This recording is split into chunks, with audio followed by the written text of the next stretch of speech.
Welcome to Letters to Leaders. I'm Park Wiker, leadership coach and small business consultant.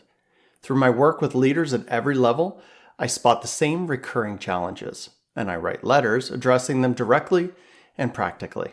In each episode, I read one of those letters aloud. Let's get to today's. Dear Leader, when we met for our one-on-one, your supervisor abruptly interrupted us. He had reached out to a customer to follow up, but was pressed about a more recent order you had taken. Putting his phone on mute, he was on the spot and needed a lifeline. You thoroughly explained the situation, the iterations, the late delivery, the negotiation on price. He thanked you and hurried back to the phone. You feel that you are being thorough, but the truth is, you are over-explaining. You feel that the lengthy explanation was justified. He needed the context. There was more to the situation. But the truth is that you were anticipating what might later become a reprimand. You could already hear it. This is our most important customer. You wanted to avoid the accusations of moving too slowly or not paying enough attention to this customer. You're attempting to communicate the landscape, a full picture. What's heard are excuses for a lack of progress.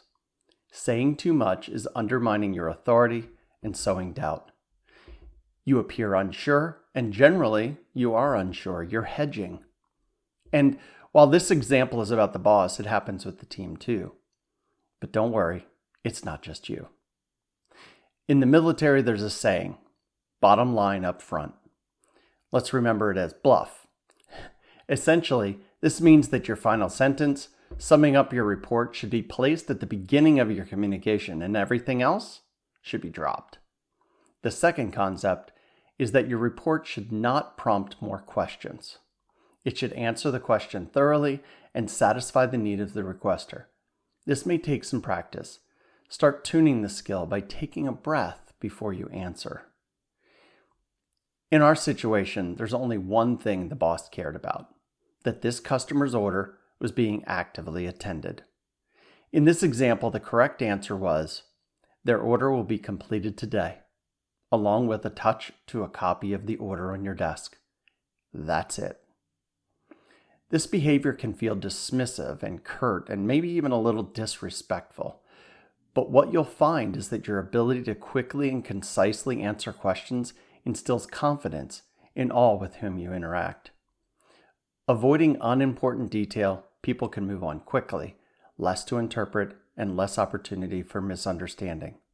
Progress retains its rightful place at the center. Park Wiker. P.S. Let silence be your goal for the most part. Say only what is necessary, and be brief about it. Epictetus.